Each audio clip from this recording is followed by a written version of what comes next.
Om Swastiastu. Halo guys, berjumpa kembali ya dalam channel Sang Nyoman Bang Bangku Semajaya.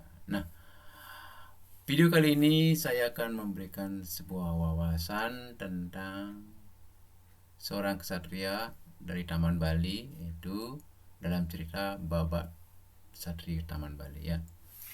Nah, Babat Satria Taman Bali ini merupakan bagian dari Mahagodra Ditarum ya. Mahagodra Ditarum. Mengapa? Karena Satria Taman Bali merupakan keturunan dari Mahagodra Ditarum ya. Mari kita simak. Ya. Babat Satria Taman Bali merupakan sebuah cerita yang mengisahkan seorang kesatria dari Taman Bali yang merupakan bagian dari Ditarum. Om Swastiastu.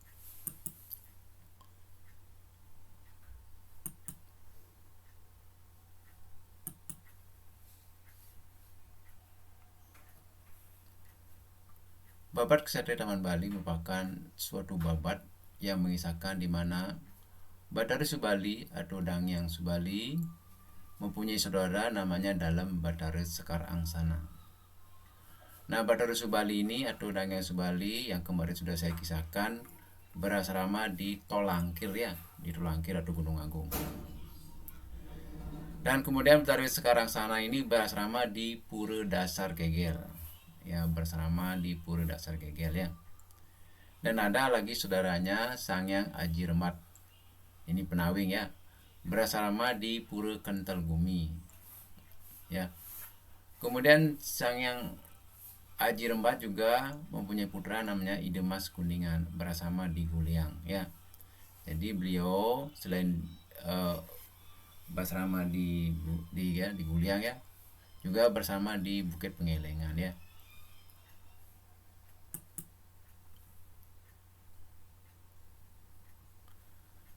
Kemudian diceritakan bahwa tersebutlah seorang pendeta ya, sang Pandita Wawurau atau dikenal dengan Dangyang Nirata atau Dangyang Dwi Jindra ya, bertemu dengan Bathara Subali, Dangyang Subali ya, di Tolangkir ya. Jadi beliau sang Pandita Wawurau ini berkunjung di asramanya Dangyang Subali di Gunung Tolangkir. Nah, setelah selesai berkunjung, sang Pandita Wawurau itu pulang ya. Hilir mudik menyusuri Sungai Melangit.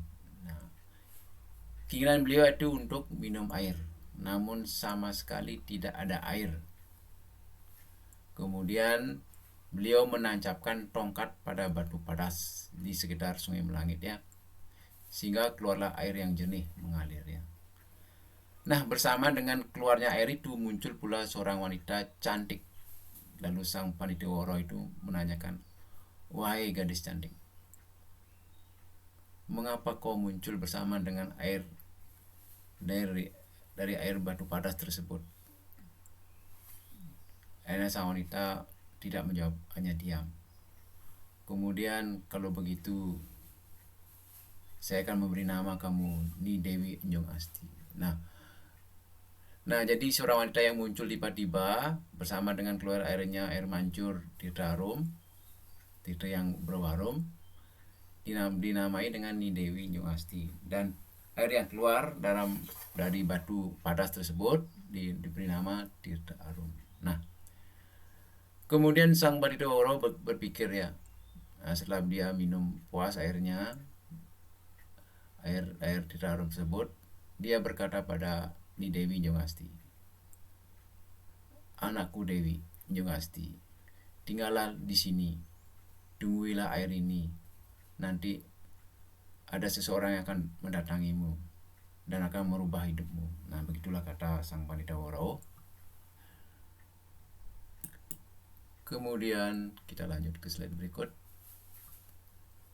Nah, Tirta Harum yang mengeluarkan bau harum sampai pula ke udara ya, di mana bau harum itu tercium oleh Hyang Wisnu ya, Dewa Wisnu, sampai ke Wisnu Loka tercium ya.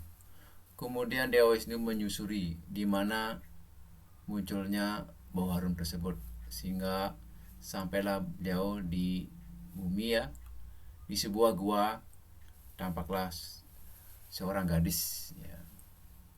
Jadi di sana di sebuah gua tampak oleh Bathara Wisnu seorang gadis ya. Jadi Bathara Wisnu melihat seorang gadis. Tetapi sayangnya sang gadis tidak melihat Bathara Wisnu ya. Karena di mana yang namanya manusia mungkin belum bisa melihat dewa ya, karena masih kotor mungkin ya, belum mempelajari ilmu niskala ya. Kemudian Bathara Wisnu karena terpesona dengan air di Tarum, jadi beliau berkeinginan juga mandi. Lalu beliau mandi. Nah, saking terpesonanya beliau dengan sang gadis, sambil mandi beliau mengeluarkan air mani, sehingga air mani itu tergeletak begitu saja di atas batu padas. Nah, ini Dewi Nyungasti ini keluar dari gua karena heran dia melihat air tidak kering, tidak mengalir ke bawah. Air itu bergumpal ya. Nah, dikira seperti makanan ya. Lalu air main itu dimakan. Nah, lama kelamaan nih Dewi Nyungasti hamil ya. Jadi hamil ya. Pasti hamil ya. Nah, dalam keadaan hamil nih Dewi Nyungasti berkunjunglah Dewa Wisnu kembali ingin mandi. Nah, karena menemukan Dewi Nyungasti itu hamil, Dewa Wisnu berpikir, mengapa gadis ini hamil ya? Waktu kemarin tidak hamil. Nah, setelah ditanya, lalu nih Dewi Nyungasti menceritakan bahwa dia telah memakan air berwarna putih yang kental. Nah, sadarlah Dewa Wisnu itu bahwa air kental tersebut merupakan air mani beliau ya. Kemudian karena merupakan air maninya beliau, berarti Dewa Wisnu lah yang telah menghamili di Dewi Nyungasti secara tidak sengaja ya. Jadi ini Dewi Nyungasti diajak ke Wisnu Pwana, ke Wisnu Loka ya, di tempat beliaunya. Nah, tersebutlah Bathara Subali dan yang Subali melihat air suci di Tarum. Nah, disuruhlah Sang Hyang Haji Rembat menjaga dan membersihkan pancuran setiap harinya ya. Kemudian Bathara Subali juga berpikir, karena air pancuran terus mengalir sampai ke sebuah daerah, kemudian daerah tersebut menjadi genangan air yang sangat luas, maka dibuatlah sebuah telaga ya, hampir menerima telaga yang ada di Majapahit. Nah, diberi nama Taman Bali ya. Bali.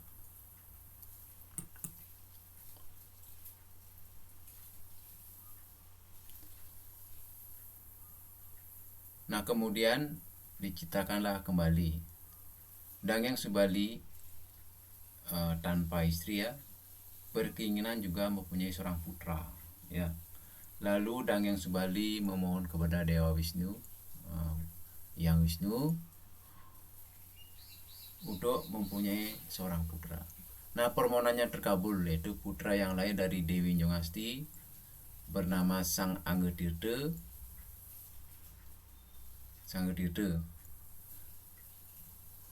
Lalu anak itu dibawa oleh jadi setelah menerima anak tersebut, Dangyang Subali membawa anak tersebut ke Tarum ya. Nah, bayi tersebut diletakkan atau tergeletak di batu padas dekat mata air pancuran di Tarum, kemudian berguling masuk ke lubang keluar air pancuran tersebut, sehingga airnya mengalir sangat kecil karena sumbatan sang bayi. Nah, Bathara Subali, Dangyang Subali tidak tahu masalah tersebut, sehingga karena tidak ada masalah pikiran beliau, akhirnya Bathara Subali kembali ke Tolangkir ya, ke Tolangkir.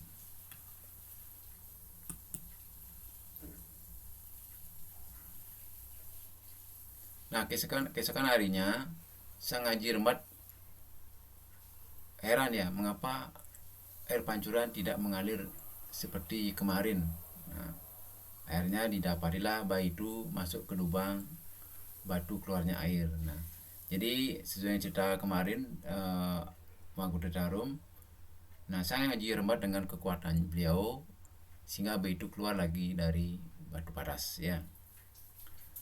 Nah, segera kemudian Sang Haji yang Rembad karena saking kesaktiannya pun tidak mempan ya, mengeluarkan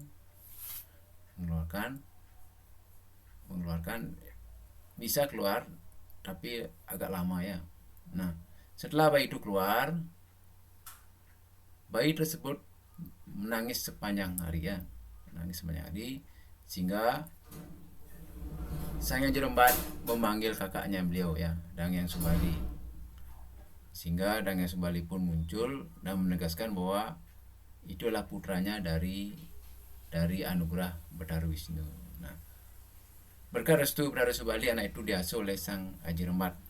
Semula bernama Sang Anggetirta, lalu diganti dengan nama Sang Anom. Dalam waktu singkat anak tersebut sangat rupawan dan telah remaja. Kemudian pindah ke Rewataka Singarsa ya. Rewataka Singarsa ya.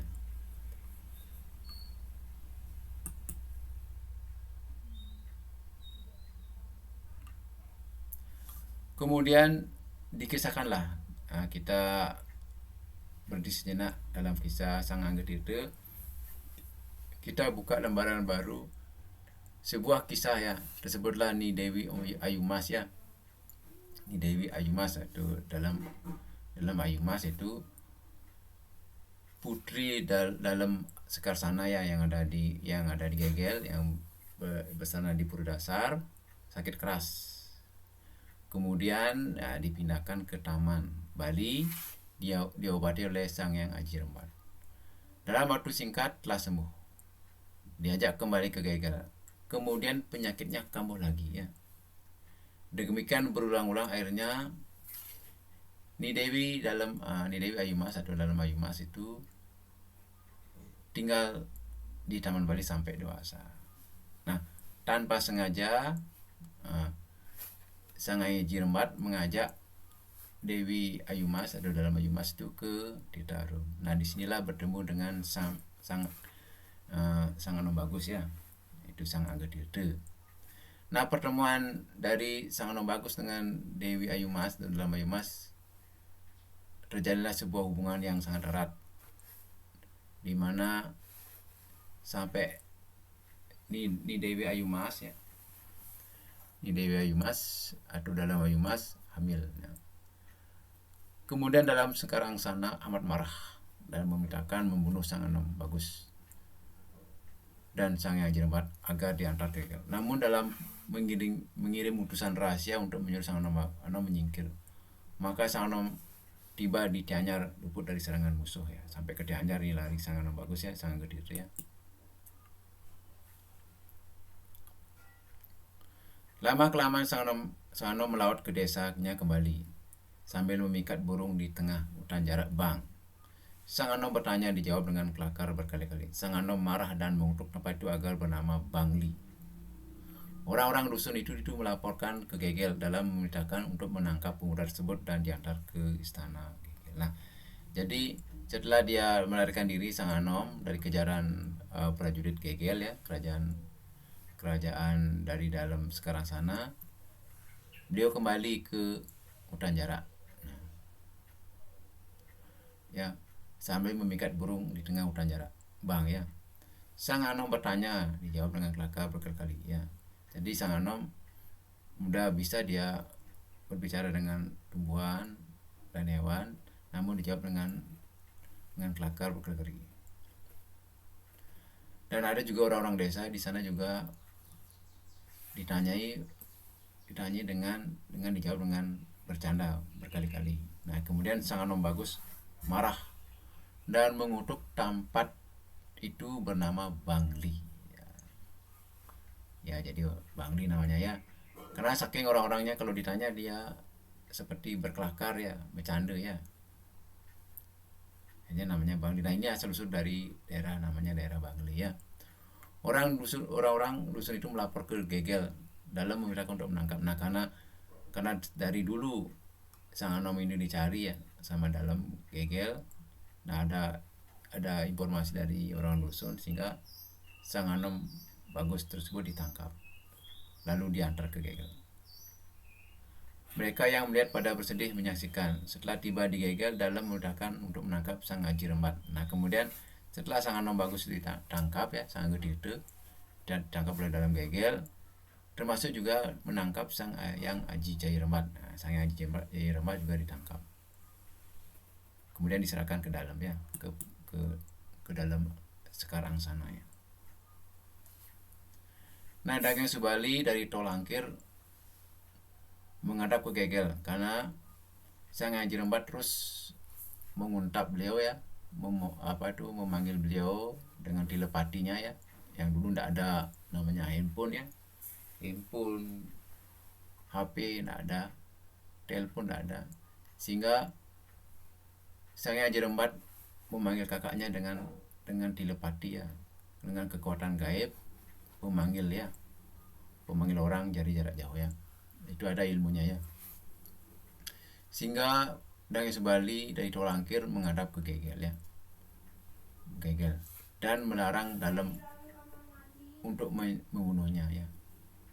Kemudian Dagang Subali menceritakan bahwa Sang Anom, Sang Angger itu adalah anaknya sendiri, dan meminta agar Sang Anom bersuami istri dengan Dewi Ayumas, kemudian serta kembali ke Taman Bali. Dalam dapat menyetujui dan kemudian sangat menyayangi sebagai menantu ya. Restu Betara Subali Dagang Subali kepada Sang Anom sebagai cikal bakal kesatria Taman Bali lahir dari Tirta Arum ya, ini restunya ya.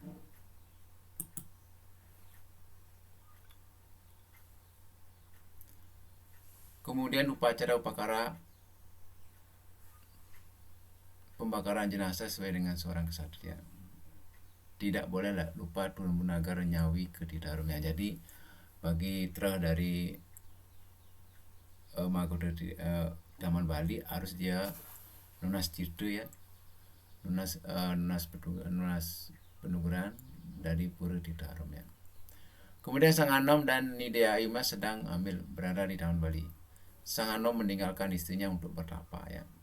Nah, karena segan dengan dalam sekarang sana ya, yang dulunya marah sekarang disayang, agak segan. Kemudian Sang Anom Bagus meninggalkan istrinya untuk bertapa, untuk menyucikan diri dari perbuatannya yang telah mengambil gadis tanpa sebuah upacara terlebih dahulu ya.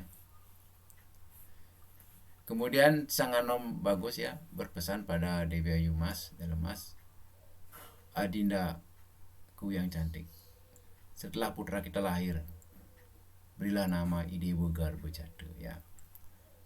Dan disediakan sebilah keris yang bernama Kilobar ya. Jadi Sang Anom Bagus atau Sang Tirta menitipkan sebuah keris namanya Kilobar untuk senjatanya di kemudian hari bila dalam meminta jangan diberikan. Nah, juga berpesan kalau keris ini diminta oleh dalam jangan dikasih ya.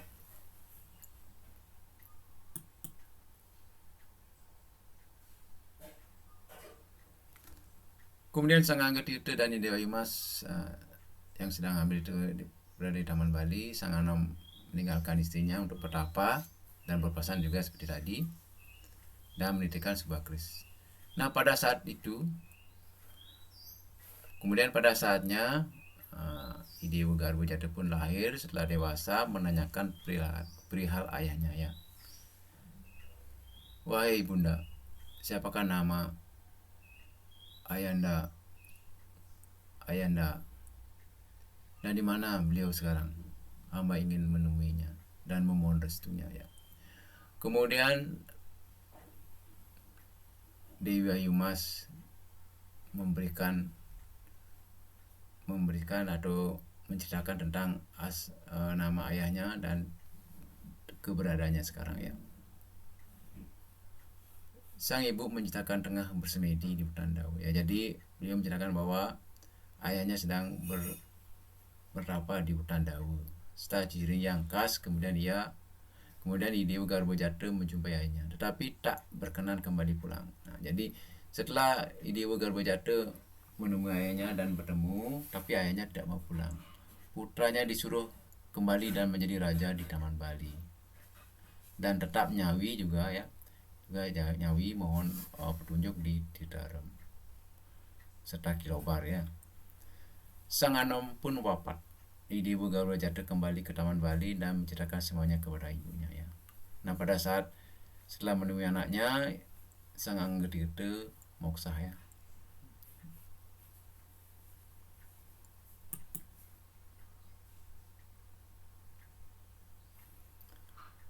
Nah, saking cintanya ya dalam terhadap cucunya ya atau putunya ya kepada Idewa Garbojatha dan menganugerahkan seorang putri beliau untuk menjadi istrinya. Nah, dari upacara wiwaha cara kesatria, Idewa Garbojatha memperoleh seorang putra bernama Cokoda Den Pecinga. Nah, jadi kemudian Idewa Garbojatha itu dianugerahi seorang putri cantik oleh Dalem, sehingga punya anak bernama Cokoda Den Pecinga. Nah, setelah dewasa, Cokoda Den Pecinga beristri putri Kiai Jambe Pule ya. Jadi, nah karena sudah dewasa, kemudian beristri putri Kiai Jambe Pule. Nah, melahirkan putra bernama Cokoda Pemecutan ya. Dari Dewa Garbojatha kawin dengan putri cantik anugerah dari dalam, kemudian punya anak namanya Cokoda Den Pecinga. Setelah Cokoda Den Pecinga beristri dengan putrinya Kiai Jambe Pule, melahirkan Cokoda Pemecutan. Cokoda Pemecutan berputra Idewa Gede Den Bencinga. Idewa Gede Den Bencinga. Nah, Idewa Gede Den Bencinga ini berputra Idewa Kania Den Bencinga. Idewa Kania Den Bencinga berputra Idewa Gede Tangkeban. Nah, itu asal mulanya ya.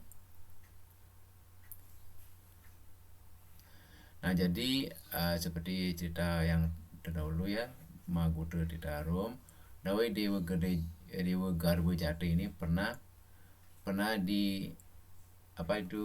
ditutupi dengan tilam atau tempat duduk sang raja, itu dalam ya. Nah, hampir diduduki.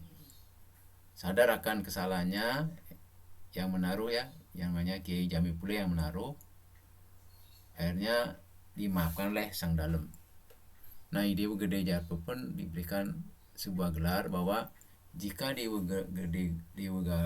Garbojatha punya keturunan, harus diberi nama Dewa Tangkeban. Nah, itu apa ini ya.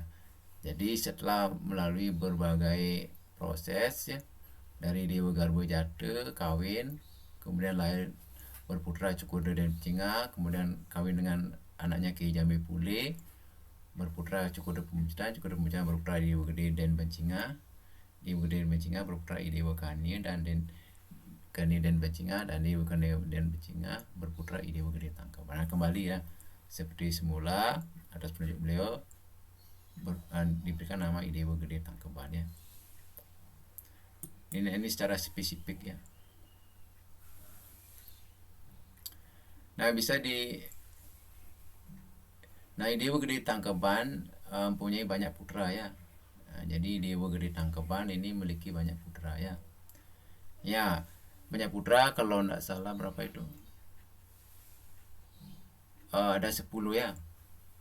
Ada 1 Idewa Pring, ada Idewa Pindi, Dewa Pring, Dewi Pindi, Idewa Pring, Idewa Pindi, Idewa Prasi, Idewa Kaler, Idewa Batanwani, Idewa Pulesari, Idewa Mundung ya, Idewa Mundung, Idewa Kliki, Idewa Gede Anom Teke.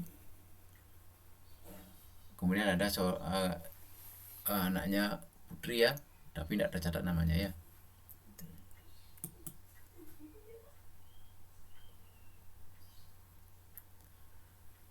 Kemudian perpindahan putra Idewa Gede Tangkep 1 ya. Yang pertama ya ada perpindahan Idewa Tangkep 1. Jadi Dewa Pring itu ke Brasike ke Nyalian ya. Dewa Pring, jadi keturunan Dewa Pring ada di Nyalian, di Brasike ya.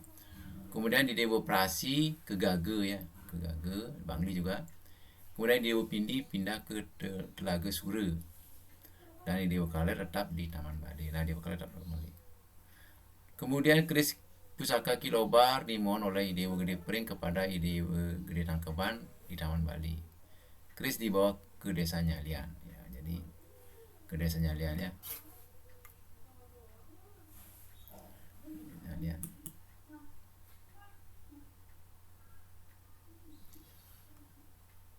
Kemudian dikisahkan bahwa seorang Raja Bangli bernama Kiai Anglora Praupan ya. Jadi pada saat tersebut Bangli dipegang oleh seorang raja bernama Kiai Anglora Praupan, keturunan Arya Batanjero. Raja Taman Bali mengutus 2 orang pesakitan ya untuk membunuh Raja Bangli, yaitu orang suruhan ya. Namun gagal. Kemudian Raja Bangli mengutus kembali 2 suruhannya atau pesakitan untuk membunuh Raja Taman Bali. Jadi setelah Raja Taman Bali mengutus orang suruhannya, berbalik orang suruhan tersebut mau membunuh Raja Taman Bali dengan janji bila diberikan hadiah kekuasaan di daerah itu ya. Suruhan itu berusaha membunuh Dewa Taman Bali, namun suruhan itu tidak dapat dibunuh, namun pesakitan itu tidak dapat dibunuhnya. Taman Bali hanya menderita luka-luka berat dan lama belum pulih ya. Jadi orang suruhan di Taman Bali menyerang di Taman Bali ya, karena suruhan dari Kiai Anglora Praupan ya. Di Taman Bali hanya menderita luka dan lama pulihnya ya.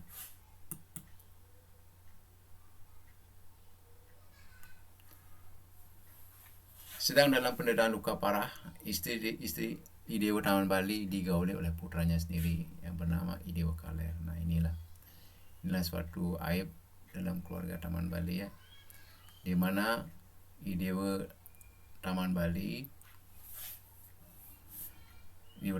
sedang sakit karena serangan dari orang suruhannya dia sendiri berbalik ya, karena janjinya Raja Bangli akan memberikan daerah kekuasaan di daerah Bangli ya. Nah, karena sakitnya Dewa Taman Bali, jadi istrinya digauli oleh putranya sendiri yang bernama Dewa Kaler. Nah, Dewa Kaler diusir dari Taman Bali, kemudian bernama Pungakan Kedisan. Nah, ini asal usul dari Dewa Kedisan ya, Pungakan Kedisan ya, karena telah menggauli istri bapaknya sendiri ya. Tuh. Mengapa dinamakan Kedisan? Karena dalam perjalanannya disambar burung gagak, juga disebut Pungakan Donyeh. Jadi Pungakan Donyeh karena waktu berangkatnya mengarungi hujan lebat dan banjir. Jadi Dewa Kaler itu setelah diusir bernama Pungakan Kedisan karena disambar burung gagak. Kemudian diberi juga nama Pungakan Donyeh karena berangkat mengarungi hujan lebat dan banjir. Nah, setelah Raja Taman Bali wafat, diganti oleh putranya bernama Dewa Anom Teke.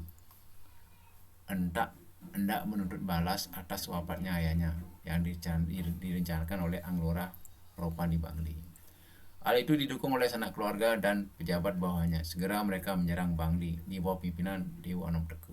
Sekarang anak keduanya menyerang ya.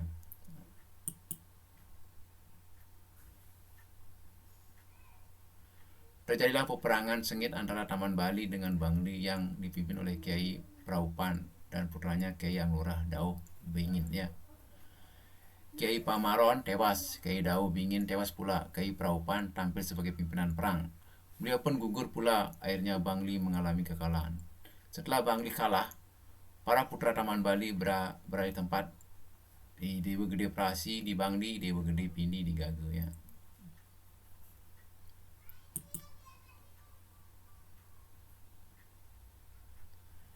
Di Taman Bali bertata Dewa Anom Teke menggantikan ayahnya. Berdiri 3 kerajaan, Bangli, Taman Bali, Nyalian. Nah, jadi Dewa Gede Prasi, Raja Bangli, punya seorang putri bernama Dewa Ayu Den Bencingah. Tanpa keturunan, di Taman Bali bertata Dewa Anom Teke menggantikan ayahnya. Berdiri 3 kerajaan, Bangli, Taman Bali, dan Nyalian. Gede Prasi, Raja Bangli punya seorang putri bernama tanpa keturunan. Jadi anak dari Dewa Gede Prasi Raja Bangli ya, bernama Idewayu Den Pejinga, juga tanpa keturunan ya.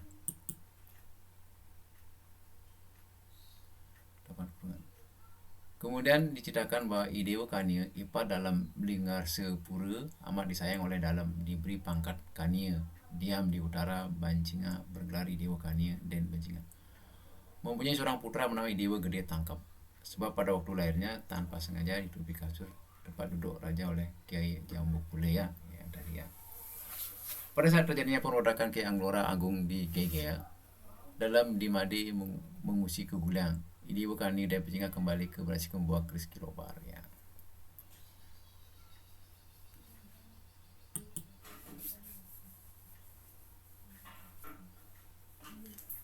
Kemudian Taman Bali dikalahkan oleh Kiai Anglora Made dari Karangasem. Ya, jadi Taman Bali dikalahkan oleh Anglora Made dari Karangasem. Jadi putra-putra raja Taman Bali diungsikan ke Gianyar oleh Dewa Mangis. Kemudian Dewa Agung Gede diam di Taman Bali karena Taman Bali diserahkan oleh Kiai Anglora Made Karangasem. Dewa Agung Gede menyerahkan desa-desa Cegeng, Demaga, Tociwe, Sangkan Haji, Margayu, Pamubukan, Sukat, Lebu kepada Anglora Made Karangasem. Dewa Agung Gede berputra 2 orang di Taman Bali, yaitu pria dan wanita yang bernama Dewa Agung Gede Taman Bali ya.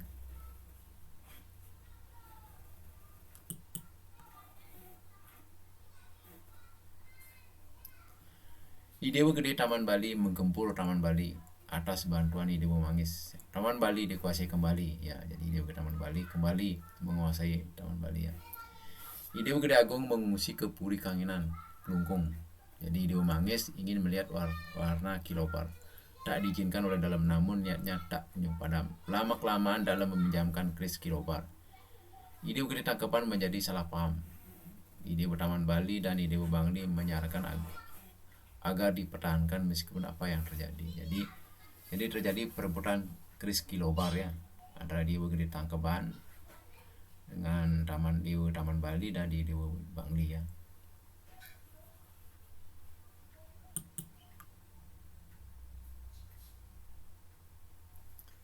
Didukung oleh sanak keluarga dan rakyatnya, Dewa Agung Putra mendengar hal itu, maka Baginda minta bantuan ke Karangasem dan Gianyar untuk menggempurnya lian. Terjadilah perang sengit. Dewa Gede Tangkapan minta bantuan ke Taman Bali dan Bangli, namun belum diberikan. Ternyata Dewa Gede Tangkapan tetap mengadakan perlawanan bersama sanak keluarganya. Banyak jatuh korban.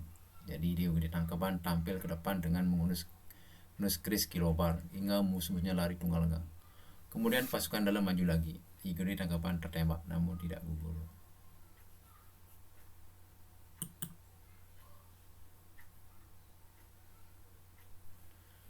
Terpikir olehnya kekecewaan dirinya sehingga timbul kemarahannya pada sanak keluarganya di Bangli dan Taman Bali. Dia pun mengutuk agar selalu cecok sesama keluarganya. Lalu ujung Kilobar dipotongnya. Dewa Gede Tangkapan gugur dalam peperangan. Nyalian dikuasai oleh Kelungkung.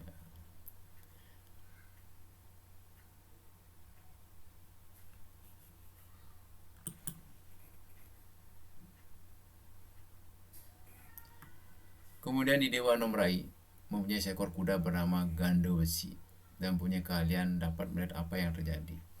Dewa Nomrai kawin dengan seorang kasta sudra sehingga Dewa Den Pejinga tidak diperhatikan lagi. Jadi Dewa Nomrai setelah kawin dengan kasta sudra ya, sehingga Dewa Den Pejinga tidak diperhatikan ya. Jadi Dewa Nomrai ini udah kawin dengan Dewa Den Pejinga namun tidak diperhatikan, malah yang dari kasta sudra diperhatikan. Kemudian Dewa Den Pejinga timbul adanya sakit hati sehingga menyidangkan bawahannya. Dewa Den Pejinga berkat bantuan seorang dukun, Waneng Pati, berhasil membunuh Dewa Nomrai di tempat tidurnya. Kemudian Dewa Den Pejinga menjadi ratu. Keamanan pulih kembali. Nah, jadi pada saat daerah Bangli dikuasai atau sebagai rajanya Dewa Nomrai ya, dengan kawin dengan Dewa Den Pejinga. Namun Dewa Pejinga tidak diperhatikan sehingga Dewa Den Pejinga membunuh suaminya sendiri dan dia menjadi ratu, sehingga keamanan Bangli dapat dipulihkan. Putra Dewa Gede Tangkap diasuh di Puri Bangli.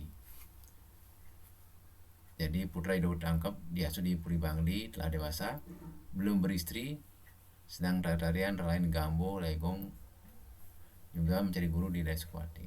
Kesenangan itu sama sekali, kesenangannya itu sama dengan kesenangan Raja Taman Bali. Ya.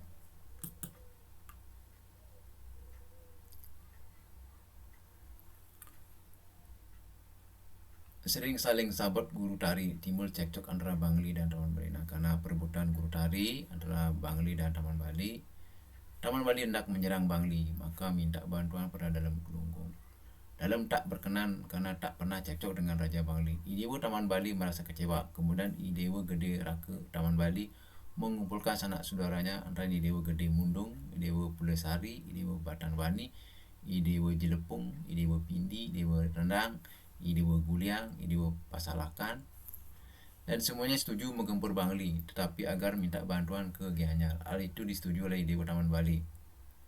Lalu minta bantuan ke Dewa Manggis dengan catatan bila Bangli kalah agar dibagi dua. Jadi pasukan Gianyar dipimpin oleh Cokodemas, Bangli kalah dikuasai oleh Taman Bali dan Gianyar. Raja Bangli bersembunyi di Kon, di Pura Kon ini. Ya. Raja Taman Bali mengepung Kon dan Raja Gianyar menunggu di Taman Bali.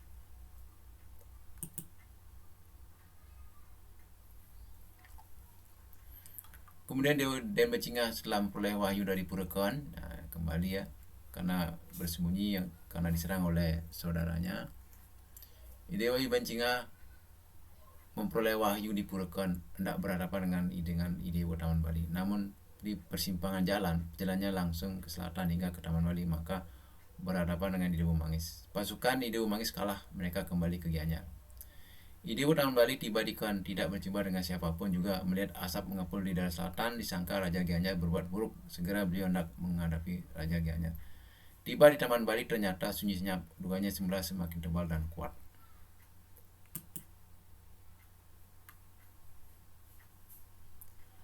Idewa Taman Bali menerima laporan dari Guliang bahwa hanya ada serangan pasukan Kelungkung. Pasukan Kelungkung dihadapi. Pasukan Kelungkung ketakutan sebab keduanya bukan untuk berperang, melainkan Cukode Dewa Agung Putra ingin bertemu dengan Dewa Manggis. Karena serbuan pasukan Taman Bali, maka Baginda kembali melalui jembatan darurat. Jembatan itu patah, menimbulkan banyak korban. Kemudian Dewa Agung Perputra wafat di belah Pane. Batara dalam sakti ayah Dewata di belah Pane amat murka dan memerintahkan agar Gianyar dan Bangli menyerang Taman Bali. Terjadilah pertempuran sengit sasi kelima Rah 9 Tengah Lu Titi tinggal 13 Sake 1809. Taman Bali kalah, di bumi hanguskan oleh Bangli, dan kekayaan Taman Bali dibawa ke Bangli. Raja Bangli tetap Idewa Den Becingah.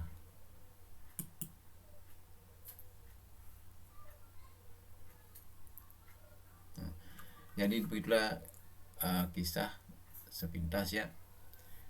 Ini diambil dari babat Kesatria Taman Bali yang berada di Museum Gedong Kirti Singaraja dengan kode 5A1026-7 ya. Jadi koleksi Gedong Kirti, silakan dicek dengan bahasa Jawa kuno ya. Jadi hurufnya huruf Bali, ada 53 lembar ya. Ini pun diringkas oleh penulis artikel ini. Saya hanya menyampaikan lewat PowerPoint, video PowerPoint ya. Semoga bermanfaat. Apa yang disimak, ditonton, dipahami, bisa menjadi referensi wawasan khususnya bagi Kesatria Taman Bali maupun secara umum, agar tahu riwayat perjalanan tokoh-tokoh yang ada di Bali ya. Untuk itu saya sinep dengan Paramasati. Saya tutup dengan Paramasati. Om Santi Santi. Sampai jumpa di video yang lainnya. Dan jangan lupa subscribe bagi yang belum, yang sudah tonton sebanyak-banyaknya. Ini sih masang gitu deh.